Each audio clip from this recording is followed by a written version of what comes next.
नमस्ते दोस्तों, Laplace transform में आज हम लोगों का लेक्चर नंबर 13 है। और जैसा कि आज का हमारा टॉपिक है, आज हम लोग बच्चों सीखेंगे इंटीग्रल्स का लाप्लास फाइंड आउट करना। बेसिकली अगर मैं आपको एक एग्जांपल दूं, लेट सपोज एग्जांपल 1 मैंने लिया कि find the Laplace transform of 0 से t साइन 2x dx। ठीक है, तो आपका माइंड सबसे पहले क्लिक करेगा कि पहले मुझको साइन 2x का इंटीग्रल सॉल्व करना है, फिर उससे जो फंक्शन आएगा उसका लाप्लास फाइंड आउट करना है। हमने कहा ठीक है, जैसा आपने सोचा वैसे ही डायरेक्ट माइंड हम भी लगाते हैं, इसको सॉल्व करते हैं। तो अच्छे बच्चों की तरह हम लोग क्या करेंगे, साइन 2x को इंटीग्रेट करेंगे। तो जब आप इंटीग्रेट करोगे तो बच्चों क्या आएगा, माइनस कॉस 2x अपॉन 2, और आप लिमिट लगा दोगे जो कि है 0 से t। फिर बच्चों -1/2 को हम लोग बाहर ले लेते हैं। हमने कहा ठीक है, ये भी अच्छी बात है। तो जब -1/2 को आपने बाहर ले लिया तो आपके पास यहां पे फिर अपर लिमिट आपने लगाई तो क्या हुआ, cos 2t, और जब आपने लोअर लिमिट लगाई तो क्या हो गया, cos 0 जो कि हो गया 1। ठीक है, हमने कहा ठीक है। अब आप क्या करो बच्चों, cos 2t का तो लाप्लास आप सब जानते हैं क्या होता है, p upon P square plus 4, और 1 का क्या होता है लाप्लास, 1 अपॉन पी। फिर आप क्या करोगे, एलसीएम ले लो। तो एलसीएम लोगे तो हो जाएगा ये पी स्क्वायर, ये माइनस पी स्क्वायर, ये -4, और डिनोमिनेटर में P square plus 4 into P.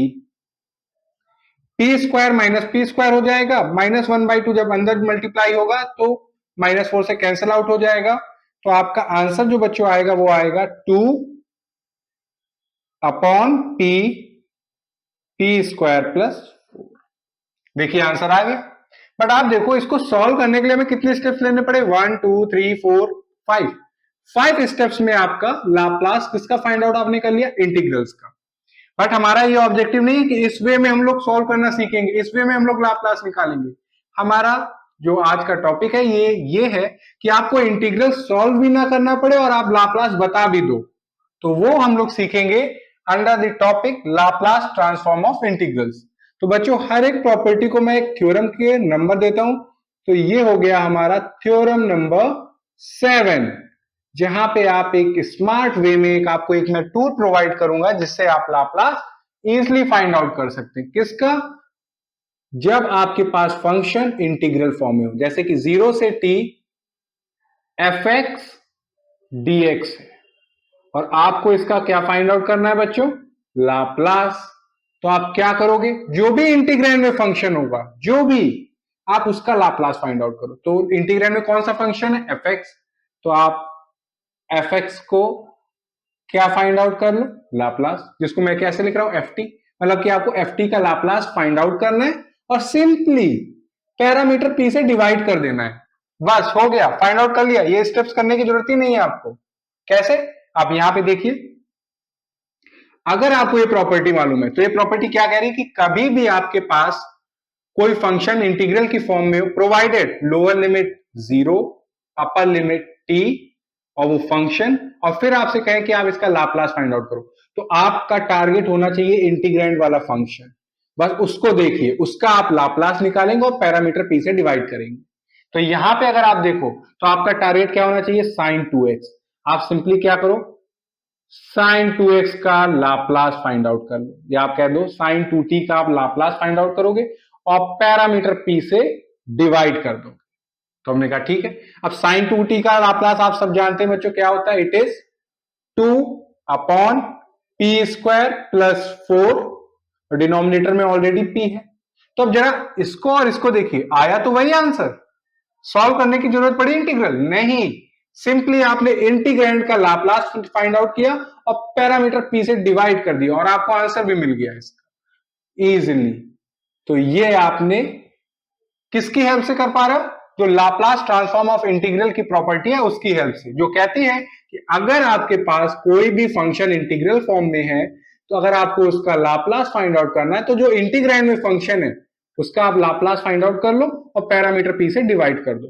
अब आपके माइंड में आ रहा होगा कि ये सर रिलेशन आया कैसे, तो ये भी मैं बहुत इजीली आपको बता सकता हूं। इसका प्रूफ भी बहुत सिंपल है बच्चों।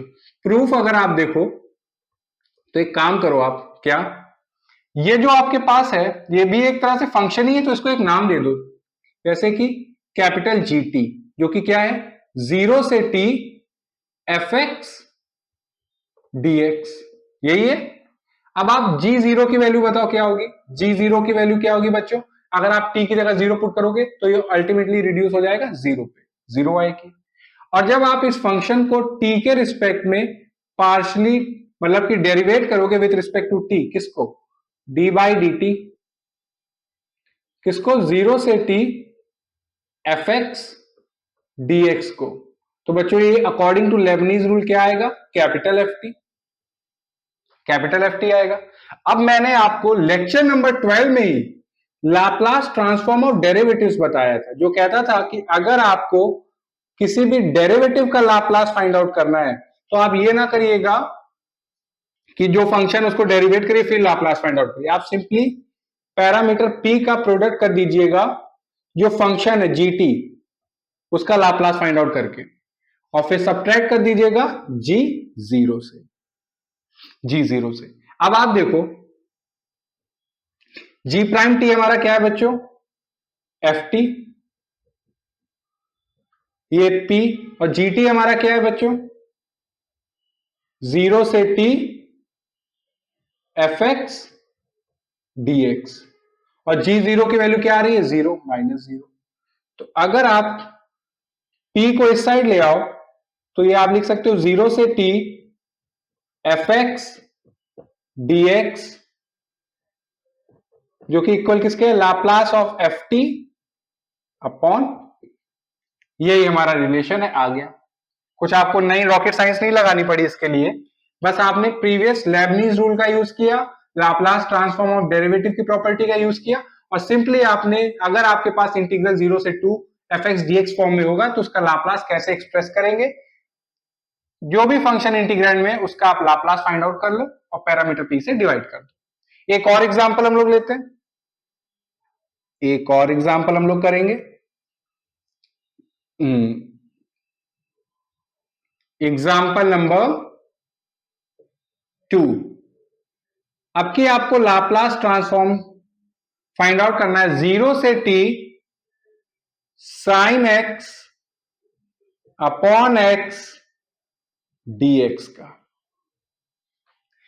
तो अगर आपको ये प्रॉपर्टी नहीं मालूम है, कौन सी, 0 से t fx dx का अगर आपको लाप्लास फाइंड करना है तो क्या करना है, इंटीग्रैंड फाइंड आउट कर लो, लाप्लास फाइंड आउट कर लो इंटीग्रैंड को पैरामीटर p से डिवाइड कर दो। अगर आपको ये प्रॉपर्टी नहीं मालूम है तो आप क्या करोगे, पहले साइन x अपॉन x को इंटीग्रेट करोगे, फिर लिमिट पुट करोगे, फिर उससे जो फंक्शन आएगा फिर उसके ऊपर लाप्लास फाइंड आउट करोगे, जैसा यहाँ पे आप देख रहे हो। वो नहीं करेंगे हम लोग क्या करेंगे, सिंपली इस प्रॉपर्टी का यूज, तो आप अगर आपको लाप्लास फाइंड आउट करना है 0 से t sine x upon x dx का, तो आप सिंपली लाप्लास फाइंड आउट कर लो साइन t अपॉन t, क्योंकि मैंने क्या बताया, इंटीग्रैंड वाले फंक्शन को टारगेट करो, इंटीग्रैंड में क्या है साइन x अपॉन x, तो हमें लाप्लास किसका फाइंड आउट करना है, साइन x अपॉन x का, तो हमने साइन t अपॉन t का लाप्लास फाइंड आउट कर लेना है और पैरामीटर p से डिवाइड कर देना है, बस आपका काम हो जाएगा। अब देखिए बच्चों, मैं सारी प्रॉपर्टीज हर एक बात आपको पहले से बताता चल रहा हूं और हर लेक्चर प्रीवियस लेक्चर से रिलेटेड है। अगर आपको sine T upon T, sine T upon T का लाप्लास फाइंड आउट करना है तो आपको यूज करनी पड़ेगी डिवीजन बाय टी प्रॉपर्टी, जो ऑलरेडी मैंने डिस्कस की हुई है। अगर आपको नहीं मालूम है तो ऊपर आई बटन है, डिस्क्रिप्शन बॉक्स में लिंक है, आप जाके उसको देखो।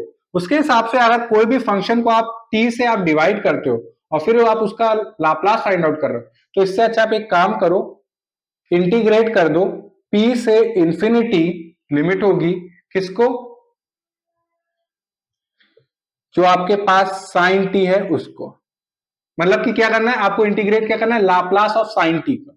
मींस कभी भी डिवीजन बाय टी प्रॉपर्टी क्या कहती है कि जो भी फंक्शन आपका न्यूमरेटर में है आप उसका लाप्लास फाइंड आउट करो, फिर उसको इंटीग्रेट कर दो p से इंफिनिटी, यहाँ पे dx, यहाँ पे dx हमने x हमने डमी वेरिएबल यूज किया है। तो आप देखोगे p से इंफिनिटी साइन t का लाप्लास क्या होता है बच्चों, 1 अपॉन एक्स स्क्वायर प्लस 1। वैसे तो मैं लाप्लास p में रिप्रेजेंट करता हूं क्योंकि p हमारी लिमिट में आ रहा है, कंफ्यूजन ना हो इसलिए मैं x से रिप्रेजेंट कर रहा हूं पैरामीटर p को। तो ये क्या हो गया, एक्स स्क्वायर प्लस 1 dx। और आपको मालूम है 1 अपॉन एक्स स्क्वायर प्लस 1 का इंटीग्रेशन क्या होता है, tan इनवर्स x। और tan इनवर्स x को जब आप अप्लाई करोगे लिमिट p और इंफिनिटी, तो ये क्या आएगा बच्चों, pi by 2 minus tan inverse p। इसको आप ऑल्सो लिख सकते हो cot इनवर्स p। तो आपको sin t अपॉन t का लाप्लास फाइंड आउट हो गया। तो बस काम हो गया, हमारा इंटीग्रल का लाप्लास फाइंड आउट हो गया। तो sin t अपॉन t का लाप्लास क्या आया बच्चों हमारा, cot इनवर्स p, और डिनोमिनेटर में क्या है p। तो ये आ गया आपका आंसर। आपको sin x अपॉन x को इंटीग्रेट नहीं करना पड़ा, ना लिमिट आपको अप्लाई करनी पड़ी, ना फिर आपको लाप्लास फाइंड आउट करना है, सिंपली इस प्रॉपर्टी का यूज किया। ये प्रॉपर्टी क्या कह रही है हमसे कि जो भी इंटीग्रैंड में फंक्शन है उसका लाप्लास फाइंड आउट कर लो और पैरामीटर p से डिवाइड कर दो, तो आपको इंटीग्रल का लाप्लास इजिली फाइंड आउट हो जाएगा, जो हमने दो एग्जांपल से देखा। अब मैं बोर्ड रब करके आपको दो और एग्जांपल कराता हूं जिससे आपकी अच्छी प्रैक्टिस हो जाए इस प्रॉपर्टी की। हाँ तो बच्चों, ये हमारे पास एग्जांपल नंबर 4 है जहां पे आपको लाप्लास फाइंड आउट करना है 0 से t 1 माइनस e की power minus 2x upon x dx का। तो बच्चों इसको अगर आप नॉर्मली अगर सॉल्व करने जाओगे तो बहुत ही कॉम्प्लिकेटेड हो जाएगा, पहले आपको इसका इंटीग्रल सॉल्व करना, फिर लिमिट पुट करना, फिर लाप्लास फाइंड आउट करना। बट हम लोग ऐसा कुछ नहीं करने वाले, हम लोगों को सिंपली क्या करना है, जो प्रॉपर्टी हम लोगों ने पढ़ी उसका यूज करेंगे। तो आप क्या करो, सिंपली आप लाप्लास फाइंड आउट कर लो 1 माइनस ई की power minus 2t upon t का, और पैरामीटर p से डिवाइड कर दो, क्योंकि इंटीग्रैंड बच्चों हमारा क्या है 1 माइनस ई की power minus 2x upon x। तो जो भी इंटीग्रैंड है आप उसका बार लाप्लास फाइंड आउट करो और पैरामीटर p से डिवाइड कर दो। अब बच्चों अगर आप ध्यान से देखोगे, यहां पे भी हम लोग division bye t property use करेंगे, क्योंकि यहाँ पे जो फंक्शन है उसको आप वेरिएबल t से डिवाइड कर रहे हो। सिंस लाप्लास हमें किसका फाइंड करना, 1 माइनस ई की power minus 2t upon t। तो आपको डिवीजन बाय टी प्रॉपर्टी क्या कहती है, आप सिंपली इंटीग्रेट कर दो p से इंफिनिटी किसको, लाप्लास ऑफ 1 माइनस ई की पावर माइनस 2t dx। तो अगर आप देखोगे लाप्लास 1 का क्या आएगा बच्चों, 1 अपॉन p, और e की पावर माइनस 2t का लाप्लास क्या आएगा, 1 अपॉन p प्लस 2। और ये बच्चों हमारा क्या हो गया, यहां पे मैंने देखिए लोअर लिमिट में भी हमारे पास वेरिएबल p है, और जो लाप्लास आया उसके पैरामीटर को भी मैं p से रिप्रेजेंट कर रहा हूं, कंफ्यूजन ना हो इसलिए मैं p की जगह यूज करूंगा x प्लस 2। ठीक है, तो जब आप 1 अपॉन एक्स को इंटीग्रेट करोगे तो आएगा log x, और जब 1 अपॉन एक्स प्लस 2 को इंटीग्रेट करोगे तो आएगा माइनस log x प्लस 2। और आप लिमिट पुट कर दो, लोअर लिमिट है p, अपर लिमिट है इनफाइनाइट। तो आप देखोगे log m minus log n क्या होता है बच्चों, log m अपॉन n, तो log x upon x plus 2। Lower limit है p, अपर लिमिट है इनफाइनाइट। तो जब आप अपर लिमिट पुट करोगे, limit x tending to infinite log x upon x plus 2, और जब आप लोअर लिमिट पुट करोगे तो आएगा log p upon p plus 2। तो बच्चों ये क्या हो जाएगा, अब अगर आप इसको x से न्यूमरेटर और डिनोमिनेटर में डिवाइड कर दो तो ये हो जाएगा 1 1 2 अपॉन x। तो जब x इंफिनिटी को टेंड करेगा तो 2 अपॉन x 0 को टेंड करेगा, तो ये ओवरऑल क्या आएगा log 1। log 1 की वैल्यू होती है 0, तो ये बच्चों क्या हो गया हमारा minus log p upon p plus 2। और अगर आप यहाँ पे माइनस को अंदर ले जाओगे तो ये हो जाएगा log p plus 2 upon p। तो ये किसका लाप्लास आ गया, 1 माइनस ई की power minus 2t upon T का। हमें इंटीग्रल नहीं सॉल्व कर रहे, हम लोग क्या सॉल्व कर रहे हैं बच्चों, लाप्लास। तो अब बच्चों इसका हमें लाप्लास फाइंड आउट हो गया, तो यहां पे हम लिख देंगे। तो वो लाप्लास आया है बच्चों हमारा log p plus 2 upon P, और डिनोमिनेटर में क्या है 1 अपॉन पी। तो ये हमने लाप्लास फाइंड आउट कर लिया 0 से t 1 माइनस e की power minus 2x upon x का। सिंपली क्या फाइंड आउट करके, using the property of Laplace transform of integrals 1 upon P log p plus 2 upon P. अब यहां पे देखिए एक और क्वेश्चन है, अगर इसको आप लाप्लास डायरेक्ट सॉल्व करोगे without using the property of Laplace transform of integrals, तो आपको पहले आइलेट यू अप्लाई करके इसको सॉल्व करना पड़ेगा, फिर लिमिट अप्लाई करनी होगी, फिर लाप्लास फाइंड आउट करना। बट ऐसा कुछ नहीं करने वाले हम लोग। सिंपली इंटीग्रैंड क्या है बच्चों हमारा, e की power minus x upon cos into cos x. तो आप इसका लाप्लास फाइंड आउट कर लो, e की power minus T cos T का, और पैरामीटर p से डिवाइड कर दो। अब आपको किसका लाप्लास फाइंड आउट करना है, एक तरह से e की power minus T cos T का। और आप बच्चों जानते हैं यहां पे फर्स्ट शिफ्टिंग प्रॉपर्टी यूज हुई है। फर्स्ट शिफ्टिंग प्रॉपर्टी अगर नहीं जानते तो फिर से मैं आपको रिकमेंड करूंगा कि ऊपर आई बटन है, डिस्क्रिप्शन बॉक्स में लिंक है, सारी जो प्रीवियस प्रॉपर्टी डिस्कस कर चुके हैं वही हम लोग अप्लाई करते हैं यहाँ पे लाप्लास फाइंड आउट करने के लिए। तो यहाँ पे फर्स्ट शिफ्टिंग प्रॉपर्टी का यूज करें अगर, तो इसका लाप्लास लिख सकते हैं p plus 1 upon p plus 1 का होल स्क्वायर प्लस 1। अब मैं आपको फर्स्ट शिफ्टिंग प्रॉपर्टी नहीं बताऊंगा, ये आपकी ड्यूटी है कि अगर नहीं मालूम है तो आप देखेंगे, फिर आप यहां पे आके कंटिन्यू करेंगे।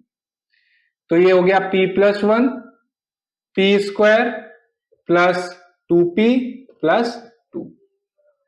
तो बच्चों हमने e की power minus T cos T का लाप्लास फाइंड आउट कर लिया। अब ये जो लाप्लास आया इसको बस पैरामीटर p से डिवाइड कर दो, तो ये हो जाएगा p plus 1 p P square plus 2p plus 2, और ये आपका आंसर आ गया। आपको कुछ भी आइलेट नहीं लगाना है, कुछ भी लिमिट नहीं लगानी है, सिंपली आपको क्या करना है, e की power minus T cos T का लाप्लास फाइंड आउट कर लेना है, जिससे आप इस इंटीग्रल का लाप्लास बता दोगे। तो आज आई होप आपको लाप्लास ट्रांसफॉर्म ऑफ इंटीग्रल क्या होता है वो प्रॉपर्टी समझ में आई, उससे रिलेटेड जो एग्जांपल्स किए वो समझ में आया, उसका छोटा सा प्रूफ किया वो समझ में आया।